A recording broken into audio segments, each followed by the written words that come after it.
Fala pessoal, estamos aqui para mais um vídeo. Meu nome é Arthur, eu sou analista de valores imobiliários e hoje a gente vai falar sobre o resultado da Ipera nesse terceiro trimestre de 2023, seguindo aqui com a nossa análise de resultados. Tá? Ipera teve um resultado tranquilo também, sem grandes, né, nada muito para comentar. Vou chamar a atenção de um ponto que aparece lá no release que é importante, tá? Mas no geral, né, tranquilo.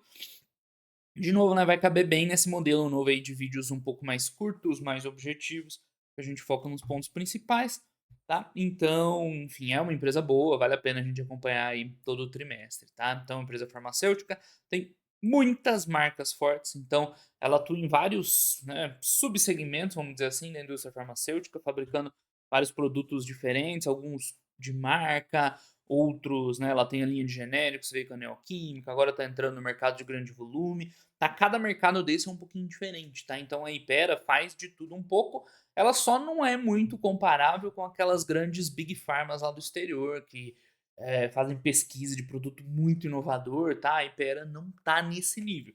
Mas o resto, acho que ela faz um pouquinho de tudo. Então ela, no final das contas, é uma empresa muito versátil, tá em vários segmentos diferentes, tem marcas muito fortes, então esse segmento de produtos, né, mais populares, que o pessoal conhece, chega no balcão e pede, dela é muito forte. Enfim, a empresa nos últimos anos, né, entregou uma geração de valor muito importante, principalmente com base em aquisições, né? Então a gente vê que a dívida dela foi aumentando aqui nos últimos anos, porque ela fez várias aquisições de marcas bem fortes também, que complementaram bem o portfólio, tá? Então é por isso que esse endividamento subiu, né? Muita gente aqui no Brasil tem uma tolerância muito baixa em endividamento, né? O que é aceitável, né? É explicável, mas o caso dela tem uma justificativa boa e a gente vê que o resultado acompanhou esse investimento, né? Então a receita dobrou em relação a 2020, né? Hoje o fluxo de caixa aí muito forte depois que passou as grandes aquisições. Então, a empresa entregou muita geração de valor. Um efeito colateral que veio com esse aumento de endividamento foi uma pressão de resultado financeiro ano passado e esse ano, né, principalmente porque, né, o custo da dívida no Brasil está alto, a taxa de juros está alta. Então, olha aqui, né, trimestre a trimestre, como é que foi piorando, seguindo a trajetória de alta na taxa de juros que começou ali logo depois da pandemia e o aumento no endividamento dela também, tá? Quer dizer, logo depois da pandemia, a gente teve primeiro uma queda na taxa de juros que depois voltou. Então, quando esse voltou, pegou a empresa no contrapé. Então, esse resultado financeiro está prejudicando um pouco o lucro líquido evoluir. Só que o que acontece? Agora a gente começa a ver o impacto neutro, porque a gente está fechando um ano mais ou menos de taxa de juros mais alta. Então é isso. Daqui para frente o lucro não vai ser mais impactado negativamente, porque a gente está falando de bases altas também de resultado financeiro. Então, daqui em diante, o que dá para esperar é um crescimento maior do lucro líquido da empresa, porque, né, você pode olhar aqui, mas o lucro líquido não cresceu tanto, mas o resultado financeiro travou muito, né? Você vê que o EBITDA dobrou na empresa. E agora a gente vai ver esse lucro líquido evoluindo conforme os números da empresa naturalmente evoluem e, eventualmente, se completar esse cenário aí de queda na taxa de juros que todo mundo está esperando, claro, o lucro líquido vai bombar ainda mais, tá? Já está aparecendo a geração de caixa, números muito redondinhos da Ipera, tá? Super tranquilo. Vamos dar uma olhadinha aqui no resultado do trimestre, tá? Um resultado que agora está mais modesto, então esse é um ano que a gente não está vendo uma performance muito forte do mercado, mas enfim, né, crescendo, a gente já vê lá os números aqui, né? Quando vê o acumulado do ano, esse trimestre um pouquinho mais justo, crescendo ali 5% receita no ano 10, tá bom, tá? Por um ano mais duro, assim, de condições não tão boas da economia, tá muito tranquilo, tá? Lembrando que ela vende medicamento, teoricamente, medicamento é um produto que não deveria, né, variar muito conforme o poder de compra da população, mas infelizmente varia, tá? Por incrível que pareça. Então, o trimestre especificamente, que é o nosso foco aqui, sem muito a acrescentar, tá?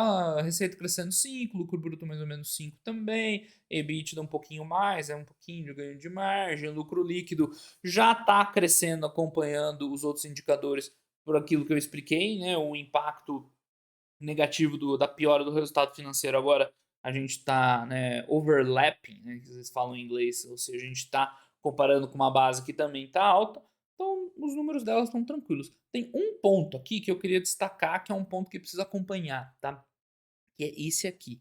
crescimento do sellout da empresa de 4%, enquanto o mercado cresceu 8%, tá? Isso aconteceu no trimestre anterior também, ela cresceu um pouquinho abaixo do mercado. Tem algum problema grave nisso? Não, ela está crescendo. O ideal é que você cresça acima do mercado. Ela, inclusive, esse trimestre, ela ofereceu aí uma explicação para esse sellout mais baixo, que tem a ver com questões sazonais, com o mix que ela tem de medicamentos para casos de gripe e tal, que teve menos. Então, o mix dela é mais, né, para esse tipo de produto, que por questões climáticas teve menos impacto esse ano. Não, então, ó, perdeu 10% de volume nesses tipos de medicamentos, dessas categorias aí, gripe, doenças respiratórias em geral. Então, colocando isso na balança, né, esse crescimento abaixo do mercado, tá beleza, tá bem explicado. Inclusive, mais abaixo aqui, eles até completam, né, dizendo que o guidance que eles deram para o ano, que é o 2023, eles vão entregar 95% desse guidance por conta desse efeito. O que tá muito bom, tá? De verdade, tá excelente. Ela tá crescendo ali, a gente viu, né, uns 10% em média em relação a 2023. Deixa eu voltar aqui, né? 10% de receita, um pouquinho mais de EBITDA, o lucro um pouco menos, porque teve esse impacto, né, da taxa de juros, né, enchendo, mas, né, super tranquilo o resultado da Hypera, segue indo bem mesmo num ano mais difícil, tá? Então isso aqui é bem legal, o quanto ela investe em inovação, em novos produtos, em lançamento cada vez mais, tá? Esse investimento hoje em dia cabe muito bem dentro do CAPEX da empresa. Então, a gente chegou a ver alguns anos de CAPEX bem elevado, mas nos anos que ela estava fazendo aquisições. Agora, né, tipo, parece que esse é um patamar normalizado dela. Ela não fez grandes aquisições recentemente. Deixa eu dar um pontinho aqui para vocês verem atrás de mim. Então, olha só, ela tá parando num patamar de geração de fluxo de caixa livre bem legal, né? 1,2 bi, bem interessante, tá? Mesmo considerando, né, tudo que está acontecendo e tudo mais, a empresa valendo 20 bi, tá? E tá pronta para eventualmente achar outra avenida de crescimento, seja com novas aquisições, né? Enfim, não sei por onde a empresa vai escapar, tá? De novo, então, isso aqui é índice de inovação, os novos produtos. Eu já expliquei isso aqui em vídeos mais completos, né? Dizendo que essa inovação não é que eles vão lançar uma droga para um tratamento de uma doença que ainda não tem tratamento. Não, é inovação, tipo, lançando a nova apresentação do Adera lá, com a vitamina D, ou um rinossoro lá descongestionante em spray com xilitol. Entendeu? Esse é o investimento deles. Mas entrega, né? Entrega crescimento, entrega resultado, novo sabor de Cepacol, tá? Beleza, funciona, tá? Então tá aqui alguns exemplos de produtos da empresa, né? Muitas marcas bem conhecidas e tal. Então uma DRE aqui com um pouco mais de detalhe, mas acho que a gente cobriu tudo que tinha para ser falado, um pouquinho mais de aumento de despesa com vendas, né? Nada demais. Tudo tranquilinho. Mas aí começa a apresentação da empresa em gráficos, nada para se ver aqui, né? Receita crescendo 6, a líquida 5, né? Nada demais aqui. Então crescendo um pouquinho de sellout, crescendo um pouquinho de ticket, né? Preço. Lucro bruto crescendo na mesma linha, né? 5% também acompanhando o crescimento da receita, né? Margem bruta praticamente estável, margem bruta alta, tá? A empresa tem um produto tem produtos, né, bem competitivos, com a margem bruta né, bem boa. Despesa de marketing também nada demais, 0,3% aumentando, né, até diminuiu um pouquinho em cima da receita líquida, mas, né, é um impacto aí, né, bem né, normal, nada demais. Despesa com vendas que aumentou um pouquinho ali e tal. Lembrando que eles lançam pesquisa e desenvolvimento aqui, tá? Nessa despesa com vendas. Então, a maior parte desse aumento de despesa com vendas veio de mais pesquisa e desenvolvimento, que eu acho bem legal, porque a empresa está investindo nela mesma, né? Esse gasto aqui é praticamente um investimento para ela entregar esses produtos novos e tal, que ajudam ela no futuro a entregar mais resultados, tá? Despesa geral administrativa crescendo 8%, que é uma, né, razoável aí do inflação e tal, porque aqui entra gastos, né, ordinários. O resultado é um EBITDA aí bem coerente com aquele aumento de receita, né? Até deu uma alavancadinha um pouquinho maior, 9% de crescimento, com um pequeno, nem tão pequeno, né? Um ganho de margem, 1,6 pontos percentuais, bem interessante. É uma alavancagemzinha operacional, um ganho de eficiência aí bem legal, tá? Já aí, né, terminando o ano mais forte, inclusive, que o acumulado, opa, desculpa, esse acumulado de 23, né, mas enfim, tanto faz. Terminando o ano, terminando ainda não, né, mas o terceiro trimestre mais forte que o resto do ano, tá bem bom. Mais alguma coisa aqui? Acho que não. Tem que correr, porque o vídeo tem que acabar em 15 minutos. Resultado financeiro, aquilo que eu expliquei, continua pesando, tá? Mas agora a base de comparação em relação ao terceiro TRI de 22 está mais ou menos no mesmo patamar, né? 200 e poucos milhões. Então, agora o lucro líquido da empresa volta a respirar e, né, eventualmente, quando reduzir essa taxa de juros, o custo da dívida, né, a queda aqui do resultado financeiro vai, né, melhorar ainda mais o resultado da empresa, principalmente no lucro líquido, tá? Que a gente vai ver, mas a gente já começa a ver lucro líquido crescendo em cima do ano anterior, tá? Mais fluxo de caixa bom também, seguindo a operação normal da empresa, tudo tranquilo, fluxo de caixa melhor ver, né, acumulado no fechamento do ano e tal. Então, né, sobrando já bastante fluxo de caixa livre por conta que a empresa não está fazendo tantas aquisições, né? É mais o CAPEX ordinário mesmo, ó, mais ou menos normal. Como a empresa diminuiu as aquisições, sobrando dinheiro, eventualmente ela pode desalavancar. Aí vamos ver o que eles vão decidir fazer, né? Fazer CAPEX orgânico, né? Eles fizeram essa aquisição da fábrica lá por causa do Buscopan, né? Exatamente. Mas, enfim, ela pode continuar crescendo com aquisições, pode investir mais organicamente, pode pegar o caixa para desalavancar, né? Ela tem opcionalidade. O endividamento tá ali, 7 e poucos bi, né? Tranquilo, perto do EBITDA, tranquilo, né? Um número considerável, mas sob controle, né? Na casa de 2 vezes e alguma coisa. Tá. Não é assim, né? Baixo, mas, tipo, também não é ruim. Tá pesando financeiramente? Tá, oca, né? Mas a empresa está indo bem mesmo assim.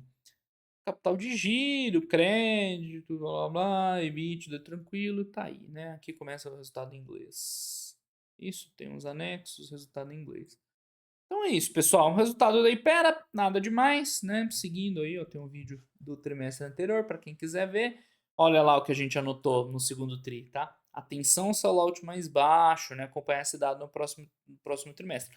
De novo veio igual, mas tem aquele, né, a explicação lá que eu trouxe para vocês.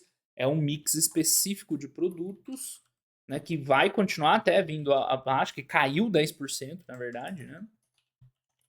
E tá puxando isso aí para baixo e não impacta no resto das atividades da empresa, eu achei ok, tá razoável. Então, números, né, bons com crescimento de receita, né, na casa de 5% e as outras linhas acompanhando, né? O EBITDA cresceu um pouco mais, lucro líquido um pouco menos, né? Vou destacar esse ponto de novo, né? Mix de medicamentos relacionados à gripe, né? Puxando o sell out da empresa para baixo, menor que o do mercado. Então a gente já sabe mais ou menos o porquê, é só ir acompanhando, ver se isso acomoda, não acomoda, né? Ver como é que fica, mas no geral os números estão bons, né? É, que mais? Em termos de custos tá ok, tá tudo tranquilo. Botar no resultado financeiro, né? O resultado financeiro começa a ter uma base de comparação, né, semelhante ao patamar de juros atual, né? Geração de caixa livre aos poucos vai aumentando com a diminuição das aquisições, né? Endividamento continua pesando sobre o resultado, mas, né, não impacta a empresa de maneira significativa. Mas por aí, né? A Hypera entregou mais um bom resultado, né? explicando nesse trimestre o porquê do crescimento abaixo do mercado. Esse porquê tem acento, né? Exatamente.